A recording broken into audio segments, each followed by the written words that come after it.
Welcome to 24 Lives Per Second. Out of all the Guernsey-centric film podcasts recorded by people called Peter, Russell and Winter, this is definitely the most popular. My name is Russ, and my least favourite movie quote is, "You're a godsend, a saviour. No, I'm just the postman." From The Postman, starring Kevin Costner. And my fellow film watchers today are Pete. Hold me, like you did by the lake on Naboo. Oh, that's a great choice by Pete. And Winter. They mostly come at night. Mostly. Mostly indeed. So on today's podcast, we'll be looking at new and recent releases at the Mallard Cinema. And as 66.66 recurring % of us have actually been off the island recently, some other current releases as well. We'll also take a look at some new films to rent and buy and take a look at what's coming up in the future. So the local releases from the past couple of weeks are The Muppets, starring The Muppets, and The Woman in Black, which is a ghost story, funnily enough, starring a woman in black. So to kick us off, here's a clip from The Muppets. We are the Muppets. Hello. Hello. Hello. And these are our biggest fans. Yeah! You excited for our big trip to LA? There's somebody coming. Excuse me. Good grief. You guys are so talented. Check it out. Fart shoes. Is this movie in 3D? Nope. The Muppets are as one-dimensional as they've always been. Hey, watch it. Jason Segel, Amy Adams, Kermit the Frog, Miss Piggy, and introducing the newest Muppet, Walter. The Muppets. Say movie! Say movie! Great stuff there from The Muppets. So Pete, what do you think of this one? I went to see it in a nice big Cineworld, and I just thought it was absolutely amazing. I'd been looking forward to seeing it for weeks, and it didn't disappoint me. It's just it had everything about it. It was a great family film. I was laughing the entire way through. It had absolutely ridiculous bits, and the songs. I absolutely hate musical comedy. Even Flight of the Conchords, I get irritated with their songs. But I thought all the songs in here. I know, is it Brett McKenzie? He wrote some of the songs from, or all of the songs for it. And I just thought all the songs were absolutely brilliant. And it was just a perfect Saturday night out movie for me. And I take it you guys have both seen it as well. Yeah, that's right. I saw it pretty recently. I saw it just this weekend, just gone. I mean, God, if you don't like musicals, you must have been slightly worried after about 30 seconds. To be honest, I always used to watch the Muppets as a kid.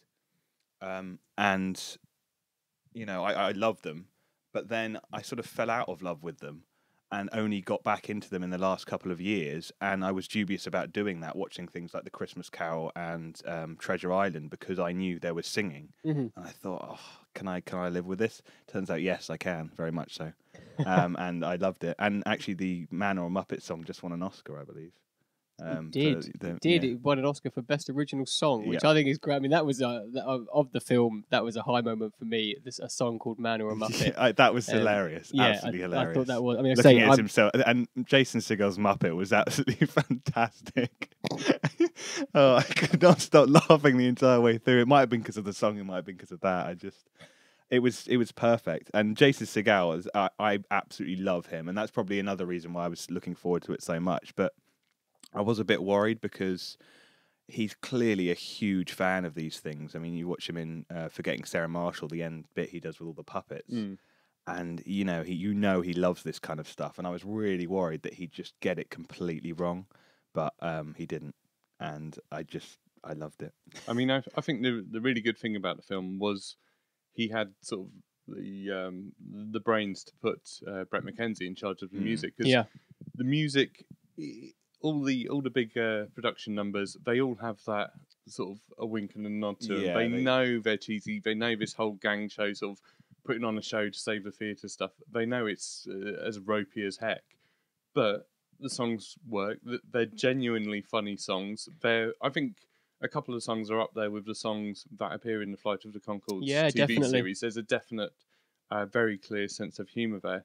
And there's just a really nice sort of wink and a nod to the audience. They know. Yeah, I think that's what makes it a success. The fact that it never takes itself too seriously. Then there's not sort of a long period of time where they don't acknowledge that it is a film and they're just having a bit of a laugh until sort of the very end bit. But most of the way through, it does kind of, as you say, give a wink and a nod to the audience. And they sort of know everyone knows all the conventions, and they know everyone's sort of forgotten about the Muppets, which is sort of one of the big plot points and so on that they're playing on.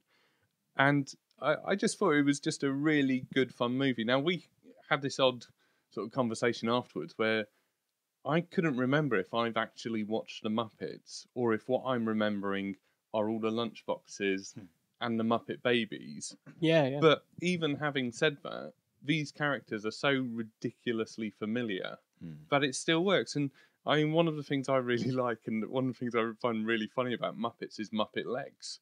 Because you've essentially got two sticks in a pair of tights, just Muppet appendages, trundling down the street in a separate shot to the rest of their body. And even with that sort of, it's that ropey old charm, I think, that gets the film through, and everyone in it is so familiar, and you know what the characters are. There's a really great bit with Rolf the dog, which just is it Rolf or is it Ralph? No, it's See, Rolf, I'm so unfamiliar with this stuff, but it's genuinely laugh out loud funny, and it's silly in a really kind of unashamed way. It's not trying to be. I mean, even though it does contain a nice sort of stream of irony and a nice sort of, it's quite hip and modern in a way that is much better than that sentence just sounded.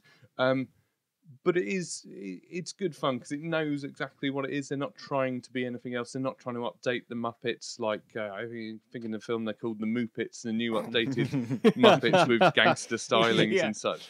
But it's just they've looked at the original series. They've looked at stuff like the Muppet Babies. They've looked at Treasure Island, Christmas Carol, Muppets Take Manhattan, and they've said, you know what, the best thing about these films are, first of all, they're fun, and secondly, they've got a mayhem to them that you don't really see in a lot of kids' cinema. I mean, my one wonder about this film really would be, I mean, obviously, I enjoyed it. My wife enjoyed it. We went on Valentine's Day. It made a very romantic film. Oh, I'm terrible.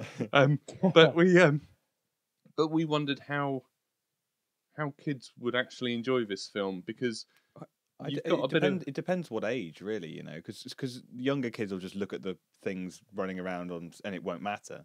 But I found for a lot of the film, even though there was a lot of mayhem going on, there were long stretches in the film where you kind of thought, I hope this doesn't go on a bit too much. I definitely felt that it was made more for me. Yeah, I don't think it was made for children than for younger kids to get into the Muppets. It was made for fans of the original. Yeah, it was. It was made for sort fans, of mid-teens as well, who didn't grow up with the Muppets plastered all over everything. I wondered as well quite what their recognition of the characters would be. But then surely that would be Jason Segel that would get them in it, because he's been in some great comedy. Well, I think some of the best comedies in the last couple of years, and that probably would attract that kind of, because another reason for this that did so well is because it was pretty hugely publicised.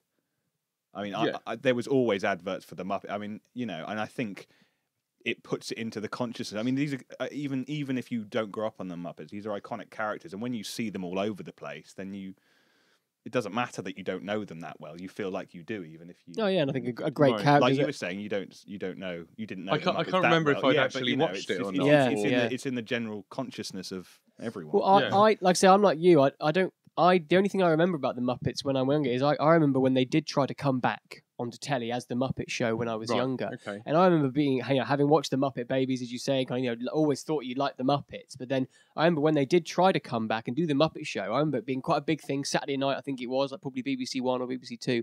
And on it came, and I remember after about 15, 20 minutes going, yeah, it's not really for me, the Muppets on telly. I'm not really that big a fan of it. But then I think as you've got older and you kind of, because I am a big fan of Muppets Christmas Carol, I have to say, only mainly because my wife watches it every year for Christmas, and so we've been together for kind Michael Caine fan, is she?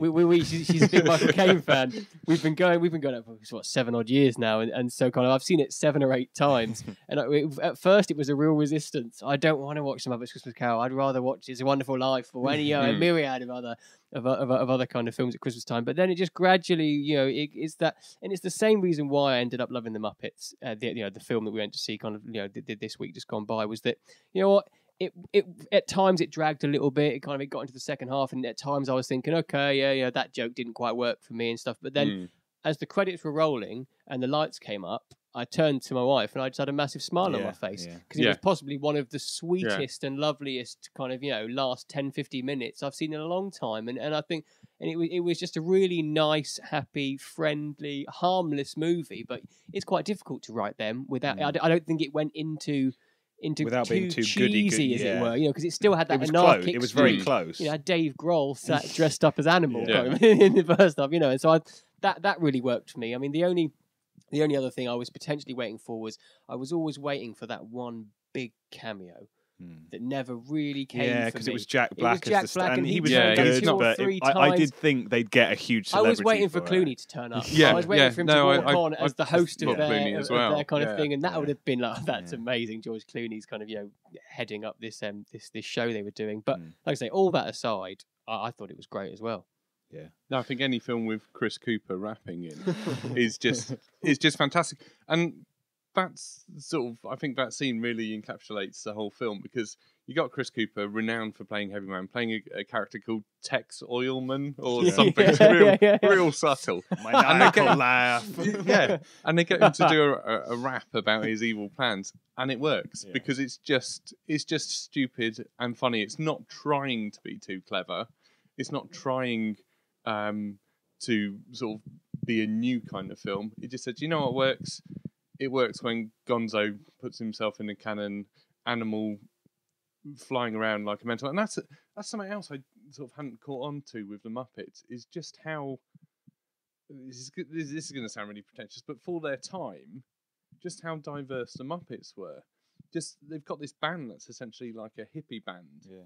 In the middle of it, and you kind of forget there's something quite grungy about late the Muppets 50s as well. That they sort of came out, and they were quite 60s for their time, if you know what I mean. I mean, I went back and looked at some old clips from the Muppet Show, and it's like a sketch. I mean, it is a sketch show, and it's very for kids, and it's very, very, very funny. And other people weren't doing that kind of thing for prime time at the time. Yeah, and I mean, and which is why I think it probably still works now, because they still have that mentality. The one criticism I would have, you mentioned Gonzo there. He was not in it enough, and Rizzo was not in it at all. I think there was one shot of Rizzo when he didn't speak, which was disappointing. That's some deep-seated anguish. Well, I really like Gonzo, and he's the narrator for Christmas Carol. I mean, my only worry for them is I'm not quite sure where they go from next, because that was a perfect kind of script for them. Oh, everyone's forgotten about the Muppets. Let's do this, and it was really easy. It was simple as anything. You just sit and watch it happen, and there's a reason that the last few years they've done the Muppets Treasure Island and that, because they've got to fall into a format at some point. To write an original script for the Muppets is very difficult, and so they don't even need to be honest with you. They could just go on doing little bits and pieces and probably be quite successful. But you worry that they might then now just get back into that kind of Hollywood cycle and just get chewed up and spat out again. It'll be the Muppet cycle that comes around every 5 or 10 years when they kind of put something new out, maybe. And just one sort of final thing from me on this. Did you guys? I mean, when I saw it at the Mallard, they had a short animated feature beforehand. Did you see it? Yes, the Toy Story one. I thought it was one. Absolutely fantastic. Yeah, it's based around the Toy Story characters. The sort of gist of it is that a Buzz Lightyear copy from sort of a Happy Meal kidnaps Buzz and essentially takes his place back home. Meanwhile, Buzz is left with the disregarded toys from all the Happy Meals. And Pixar really just get these things spot on. Right, I know. It's exploring another different facet of the Toy Story. It was really clever how they did the whole thing. Taekwondo. It was brilliant because they could introduce so many different characters, and then you thought, okay, that's all the ones they're going to introduce, and then there'd be another one, and it was just absolutely brilliant. Well, the best thing is, I like to think that in a version of Toy Story somewhere out there, Taekwondo was in the first draft, and he just gradually got pushed further and further down. It did feel very quick. I thought that could have been a story they definitely could have expanded out to a longer short, but I thought it was really, really. And I think Toy Story is quite similar to what you were saying about the Muppets. They recognise how the characters are recognisable. They're just in the culture. Yeah. And because when the little Toy Story thing came on, my wife went, "Oh, it's Toy Story. Oh, wow, good." And then about 5 seconds later, I went, and I'm someone who I didn't think Toy Story 3 was as good a film as a lot of people felt it was. I don't know. There was something about it. Maybe it's just the repetition of it. But I sat there and I went, "Oh, it's the little girl from the end of the third one." So no, look. But it just goes to show how much sort of goodwill there are towards characters that are genuinely fun and engaging in both the Muppets and Toy Story. And whereas a lot of stuff's come and gone, you got a lot of animations like Shark Tale stuff. And I'd even go so far as to say Shrek, and they just don't have that very basic recognition. Shrek did a lot to tarnish its reputation. Yeah, I think that's the problem. Films. Yeah, I think you're right. It went on for too long, and it just didn't get better. Yeah, exactly. It got worse. Yeah, and even I thought the third film was almost. I thought the second film was film perfection, personally. I know maybe that's going a bit far for Toy Story, but I just thought it was a great film. And the third one, I thought it was just below, but it was still a fantastic film. Whereas the Shrek films, as you say, got progressively worse. But even if it had got worse, like you were saying, I think you're willing to forgive because you know them so well. You're willing to forgive these characters, some bad jokes or some, in the Muppets, there was a lot of the jokes you wouldn't get away with that in any other film.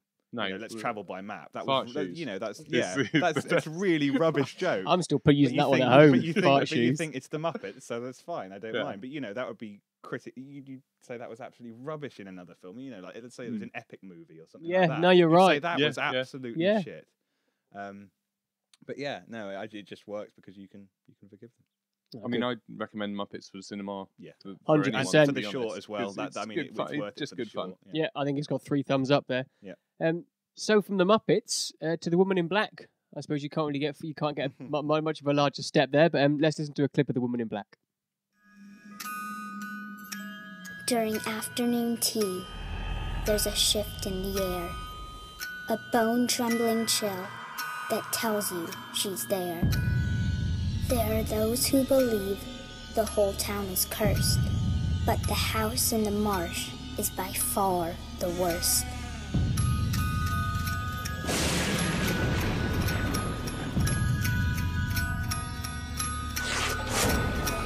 What she wants is unknown, but she always comes back.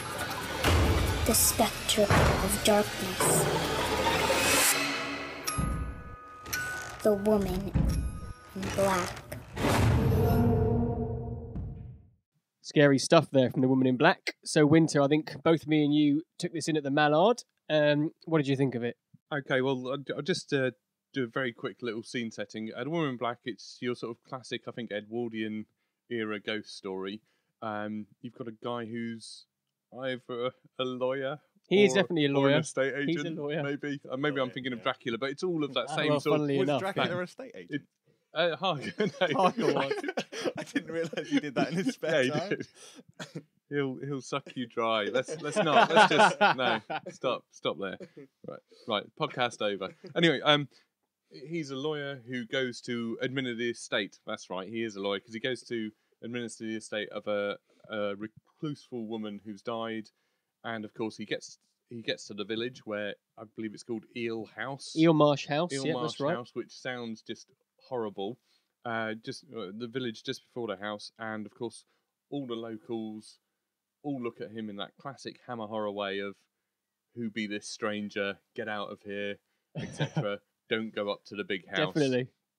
And essentially, it goes from there. The secrets of the house are unlocked by the character, and all throughout the film, it's just a succession of building tension and jumps. Which, if you've seen the play, which is one of the longest running plays, and it's a great fun piece of theatre, is essentially a mechanical jump machine. I think they call them Luton scares. It's amazing. The sort of thing. Character looks behind the door, nothing. Looks back, looks back, looks back, looks back. Coughs. Suddenly, something appears in his face, and the whole audience screams. And it's great fun for an hour and a half.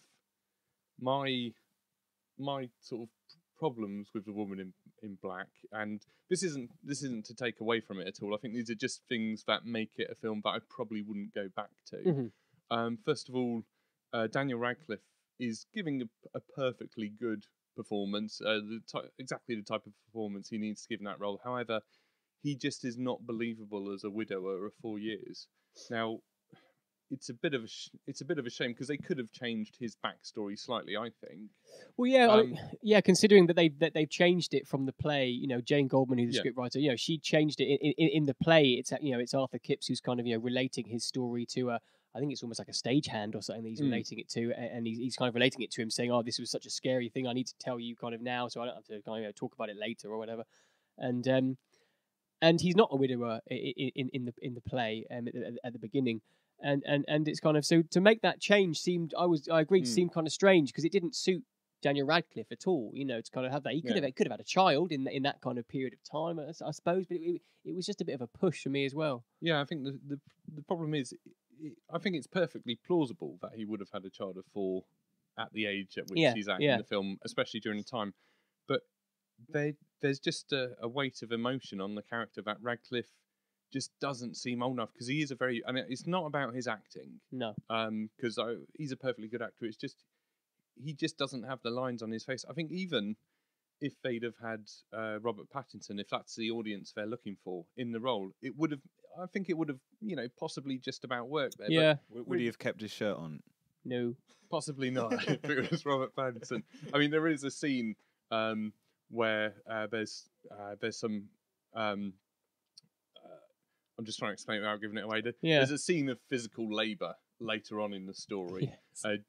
And undoubtedly Pattinson would have had the shirt off, and it would have, and it's strange to say about Pattinson because I think some of the problems with a lot of recent television, especially if you think about stuff like Great Expectations, which was on over Christmas, was the main characters were just too good looking. Yeah, and I think there's a bit of that in this film. Also, what I used to really like about the Hammer films, when I was younger, and they used to show them a lot on TV, and sort of one of those things about Hammer films you came to appreciate when you rewatched them. Was there was always something quite Freudian going on in the background. There's always some kind of Oedipal secret within the family. There's something. There were just layers. There was kind of depth quite right. there. Whereas here, this is quite a mechanical sort of jump machine. And I do have one more thing that's really annoyed me about this film. The BBFC gave it a 15. Hammer said to the BBFC, "We don't want a 15. We want a 12A."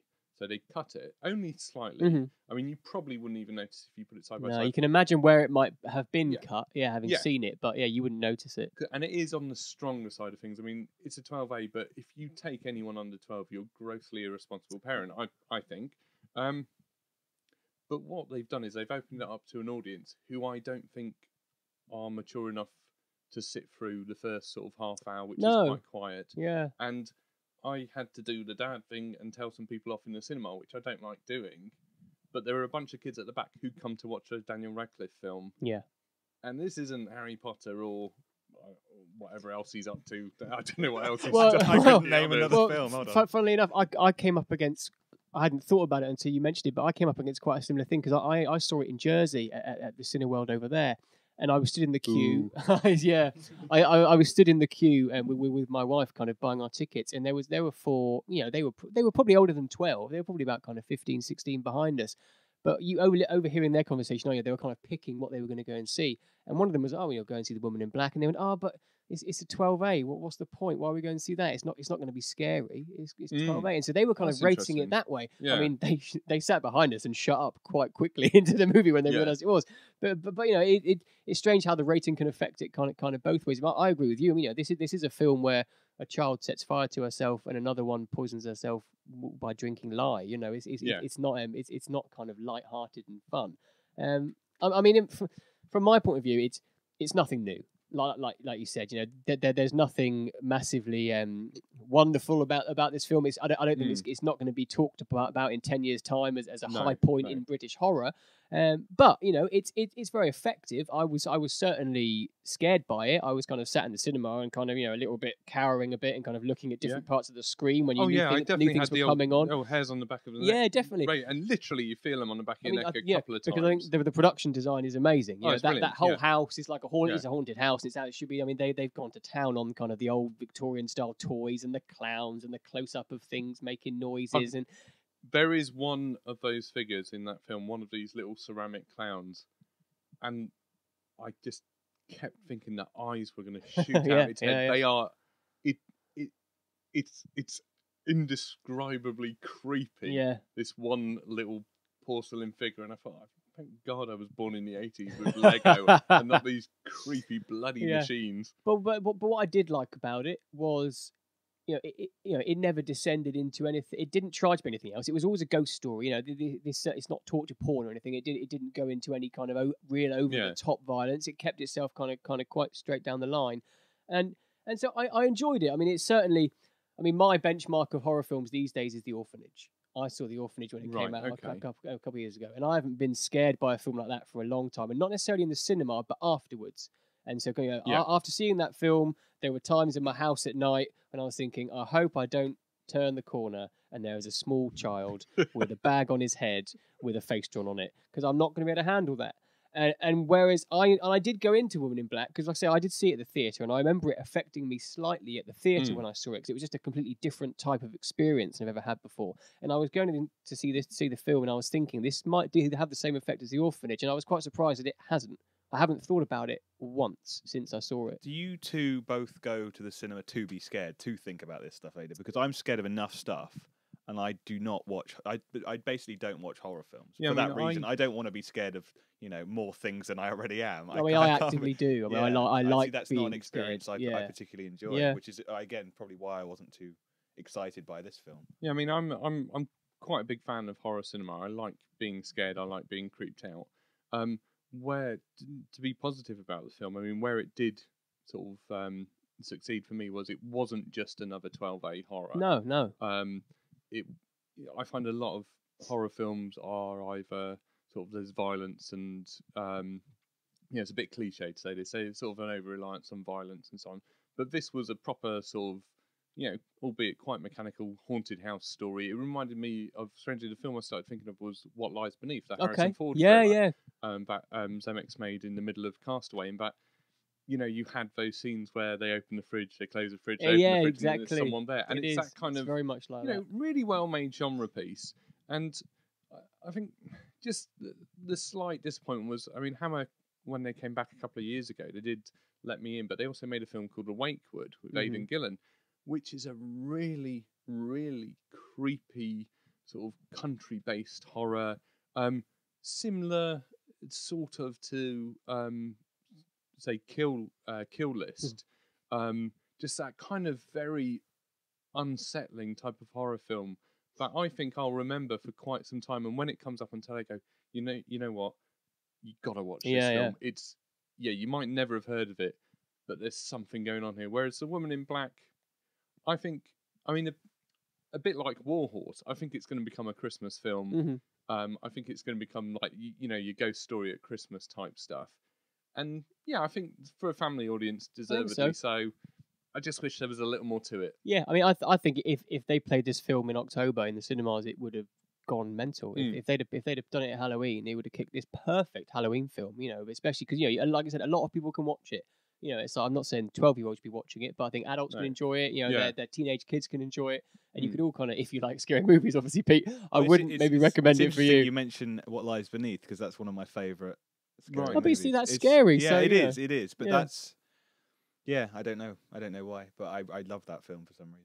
It's just interesting that you mentioned that after I said I didn't really like, because I don't see that as a horror film. Yeah, I know what you mean. It's kind of a psychological thriller. Yeah, the comparison was to sort of the mechanics of it.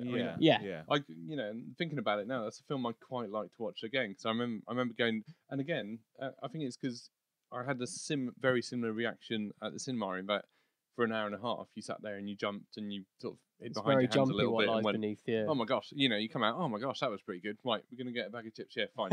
And you sort of forget about it. And I just, to end on one quite positive note, what I quite liked about The Woman in Black was that it had sort of the return of a very evil ghost. Yeah, certainly. A very malevolent spirit, because I find often with these films, and especially with the films that tend to be set around sort of this sort of vaguely Victorian Edwardian period, there's a lot of this idea that ghosts, once you unlock the puzzle of the ghost, it's a misunderstood ghost, and if only we can, lay it to rest. But here was quite well done. The return of a very malevolent spirit that come the end, you know, it leaves the story open, because there's nothing worse, I think, for horror films than to be completely close the story tidy off yeah. at the end. So you think there could be a Woman in Black too?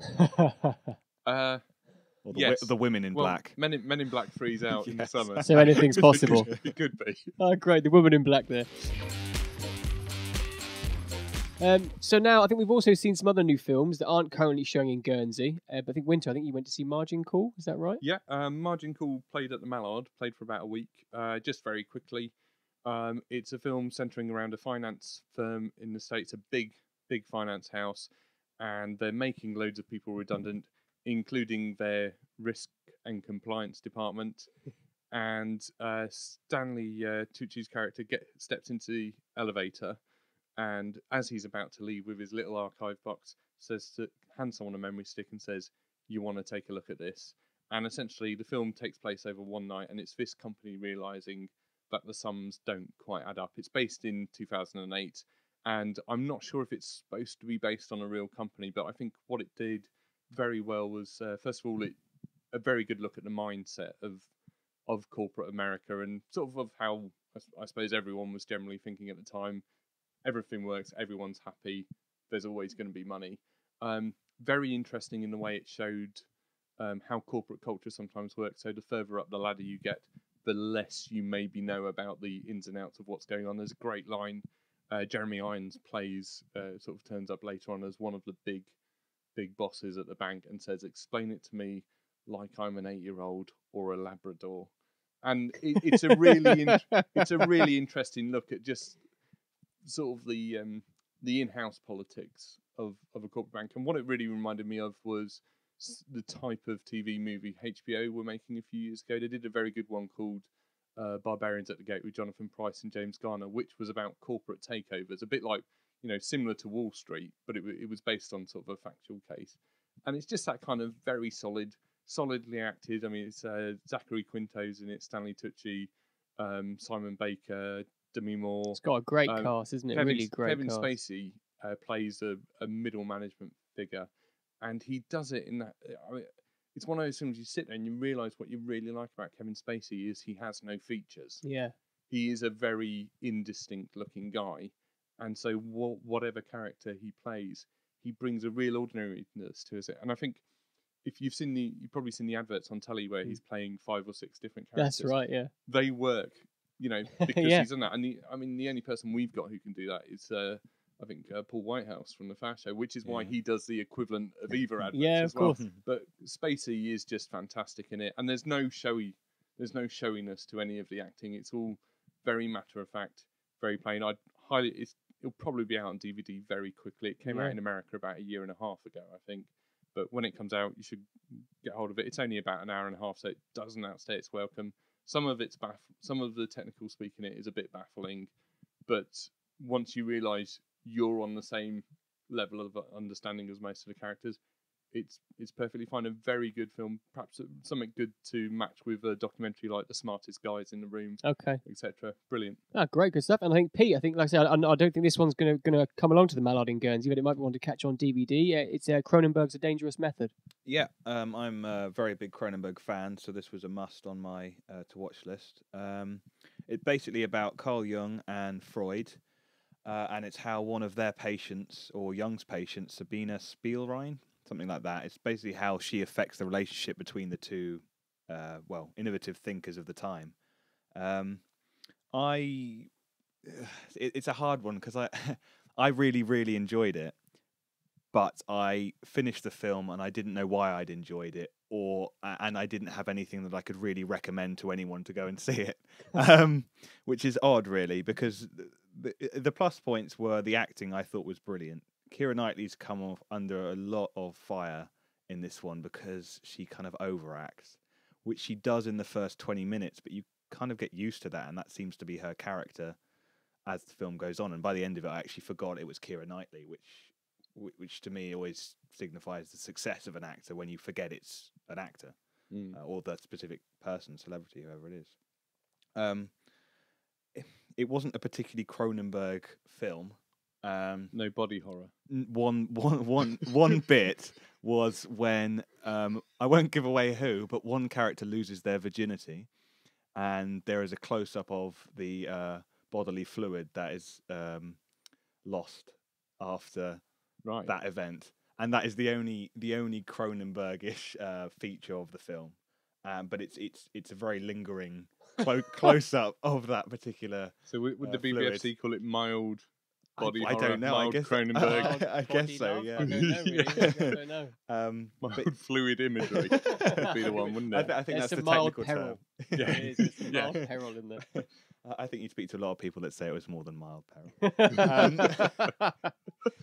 Anyway, yes, as I say, the acting was great.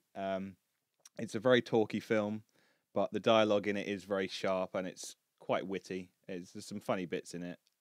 And it will appeal to Cronenberg fans who should see all of his work anyway, and people that kind of know about or are interested in psychoanalysis, Carl Jung, and that kind of thing. I was interested in both, which is probably why I liked it, and I certainly wouldn't make any effort to go and see this in the cinema. But if you find it on DVD, yeah, probably worth it. And is it a cinematic film? Because I know.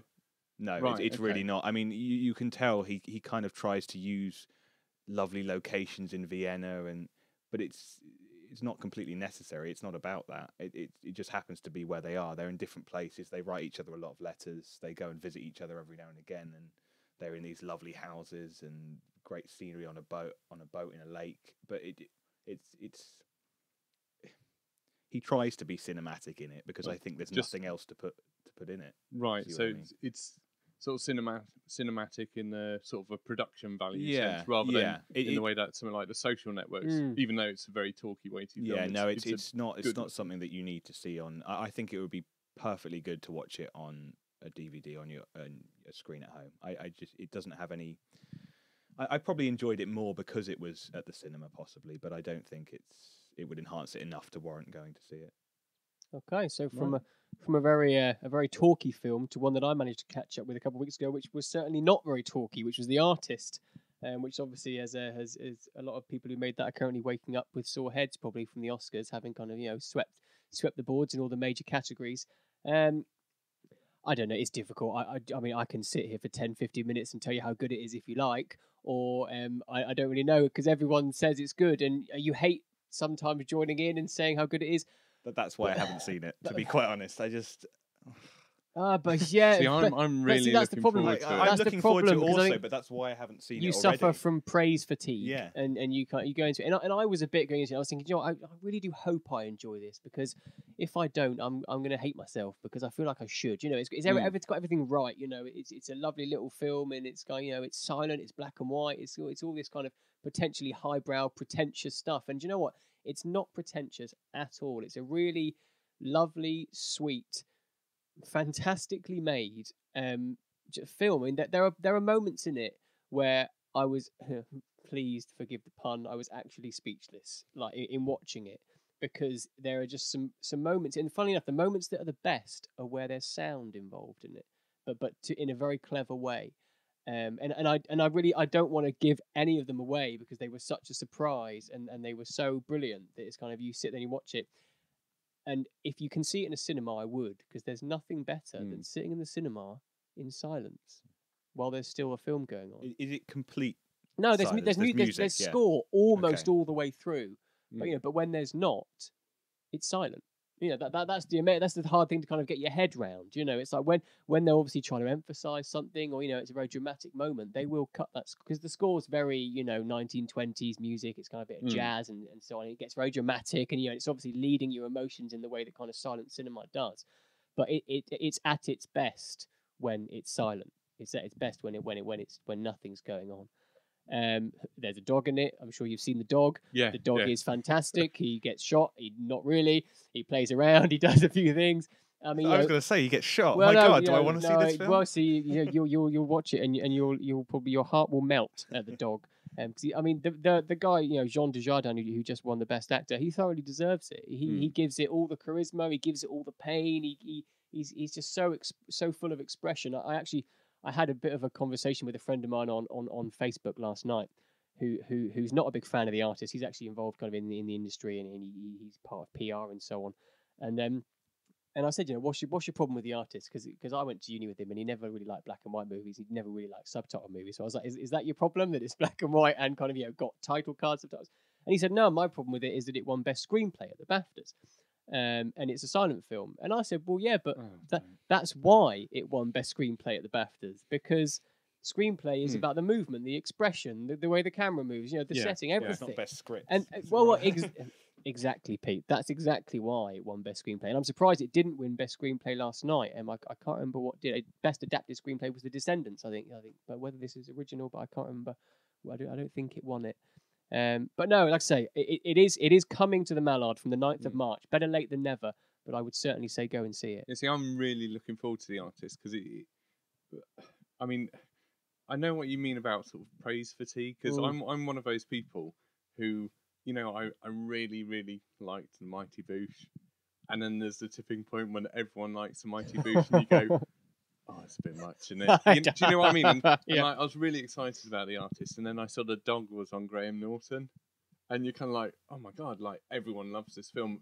There must be something wrong with it, which is generally my thing about a lot of culture is, if everyone really likes it, if it's offending no one, if no one's got any particular problems with what the film's about or saying or whatever, is it saying anything at all?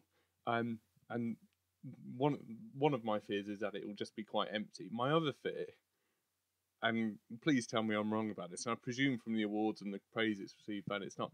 One of my fears is that it's a silent film in the way that The Goodies or Monty Python would portray a silent film. The film's running at the wrong speed, and do you know what I mean? I do.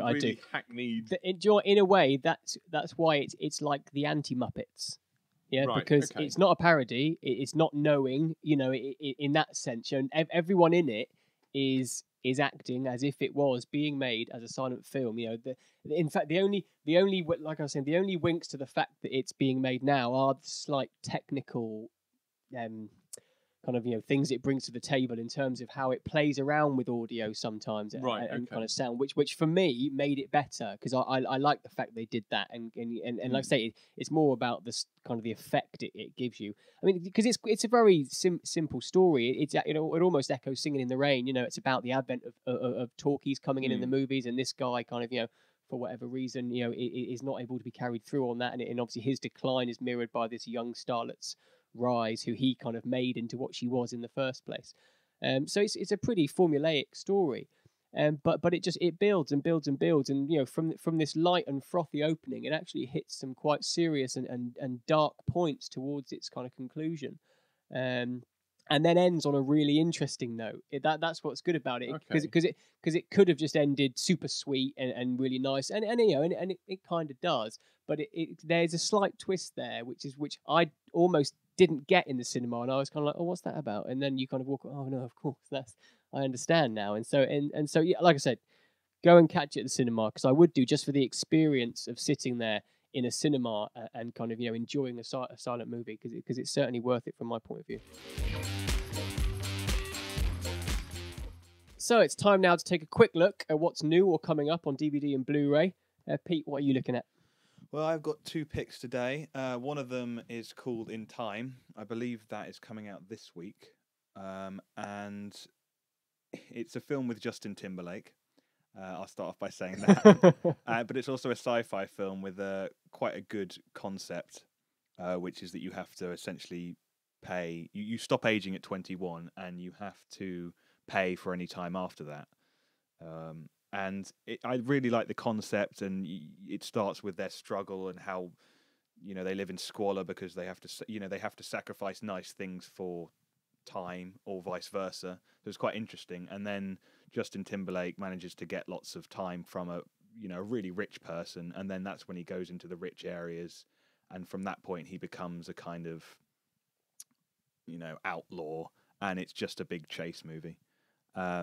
It's a throwaway film, and if it's on a movie night on a Saturday, yeah, go and watch it. I thought it was going to be a better film than it was, but still worth a watch. And the other one is The Rum Diary, which I believe comes out next week. And this is a film that I haven't seen all the way through yet, but it's something I was looking forward to for about 3 years. And I haven't seen it because it's not got the kind of reviews that I hope for. I'm a huge Hunter S. Thompson fan. I've read most of his books, and I thought Fear and Loathing in Las Vegas, it's one of my favourite films of all time. It's because it's such a cult movie, and most people don't particularly like it. And I was hoping this would be something similar, especially because it's written by Bruce Robinson, who did With Nail and I. Oh, right. And that's another kind of really big cult film. And I was just sort of hoping that this would be the same. And as I say, I haven't watched it the whole way through yet.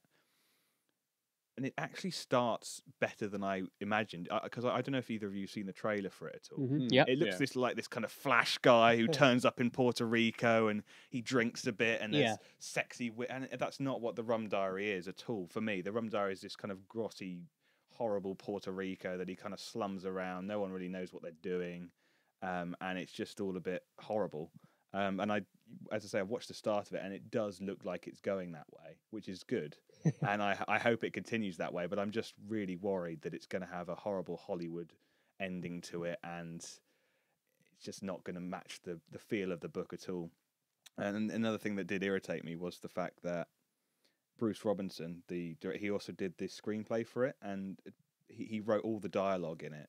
And to do that, he read the book once and then wrote the story, which to me just seems like how can you know the story well enough if you've read it once and essentially are writing your own dialogue from what I think is one of the best dialogue writers ever.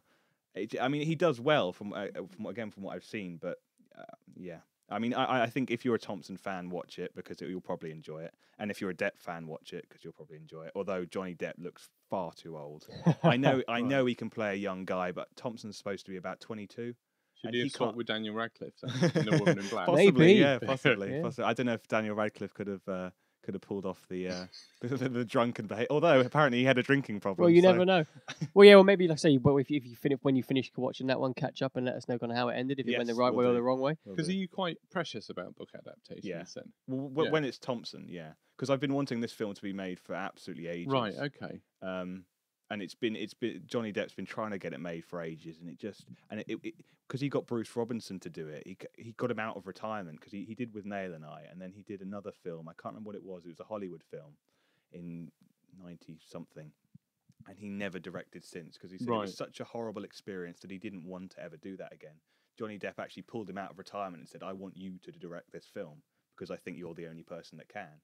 And so I had such huge expectations for it. And the thing is that they haven't been let down yet because I almost don't want them to be. Right. Because I haven't watched This is how you're guarding against it. Just don't finish the film. Exactly. Because it started out good and I got interrupted halfway through it. And I hate doing that with film, but I've just never been back to it.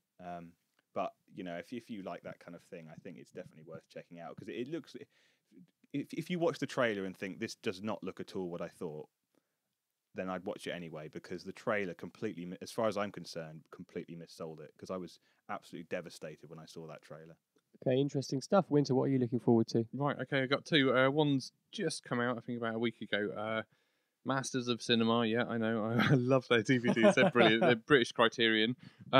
They've released Alex Cox's Repo Man, which is just a 1980s punk classic about a repo man. Young Emilio Estevez gets taken under the wing of Harry Dean Stanton, who is just about the coolest person who's ever graced a cinema screen, and trains up to be a repo man. It's full of fantastic music.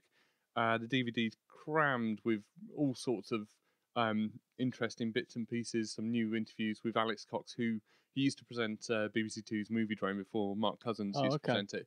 And so he's just a fascinating, brilliant source of both fact and really interesting opinion on film, really interesting takes on stuff.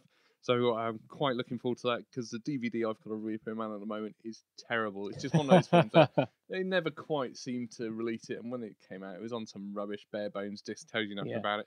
But new films wise, I'm really looking forward to Immortals, which is out on the 5th of March, DVD and Blu-ray, etc., etc.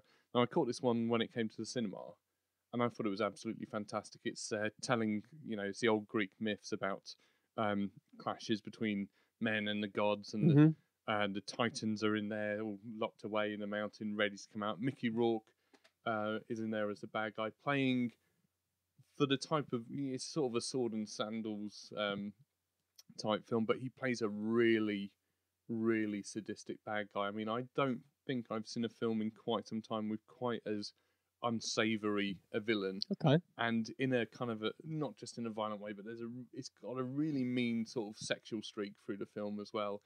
And strangely, for the sort of a treatment of the Greek myths and the old stories about the gods, it works perfectly. It got absolutely rubbished when it came out. It's made by Tarzan Singh, who made The Fool and The Cell. Yep. So it looks fantastic. Yeah, it's good. Don't believe the reviews. It was one of those films where Sight and Sound described it as a Renaissance painting brought to life, and I went, yes, ha, I'm right. So everyone else is entirely wrong. Yeah. It gets 36% on Rotten Tomatoes, which is usually how I it tends to be as a preliminary judge of things. That tends to be what I go by. So that wouldn't make it past my first test if it's below 50. It is one of those films where you kind of, when people say what's wrong with it or why they don't like it, you kind of go, yeah, okay, I understand where you're coming from. But for me, it was just a really good treatment because I'm sort of used to these. I mean, Troy is good enough. You know, it's a decent enough film, especially if you see it as a director's cut. But they never quite had the violence and the sort of just the vigor and sheer balls of some of those old stories, like the old Sinbad films. Yeah, were all quite nasty and quite vicious in some ways. And this is a return to that. But of course, we're in 2012, so it's a very bloody film. At the cinema, it was 15. I'm not sure what rating the DVD's got to be, but I know it was quite heavily cut to get a 15 rating because it was in 3D. They had to make the money back. But it's beautiful. It's a fantastic film. If you can stand the violence, I'd say it's like 300. It's made by the same producers, but there's a bit more to it than there was with 300. It's not quite as camp either. Yeah. So that's always good to know. Really, I thoroughly recommend it purely because it was rubbished so much. Yeah. I think it deserves. Don't discount it on that. I think maybe in a few years' time it will become a bit of a cult classic. Okay, some great films there. The only thing I've got to add to that is I think out on Blu-ray today is We Need to Talk About Kevin, directed by Lynn Ramsey and starring Tilda Swinton and John C. Reilly. I haven't seen it, but I have read the book. And anyone who's read the book will tell you that it's quite a harrowing and quite a fantastic experience. And from what I've read about the film, it kind of pretty much echoes that. But there are supposed to be some fantastic performances in there. I think Mark Kermode recently gave it his Kermode Award for Best Film of the Year. So yeah, if you respect Mark Kermode's opinion, then this is certainly one to watch. And I know he's a big Lynn Ramsey fan. She directed Ratcatcher about kind of quite about 10 years ago now, I think Ratcatcher was, but they're a fantastic film. So yeah, potentially one to pick up, and maybe we'll have an update on that in a future podcast once one of us has managed to catch it. So I think that brings us to the end of this week's podcast. Thank you very much for listening to 24 Lies Per Second with Pete Winter and myself. Join us next time for reviews of My Week with Marilyn, released at the Mallard on the 2nd of March. Further talk on The Artist and the sci-fi fantasy adventure John Carter, which is released on the 9th of March also. Feel free to get in touch via the Guernsey Film Info page on Facebook and keep your eyes open for our upcoming A to Z of films to see before you die.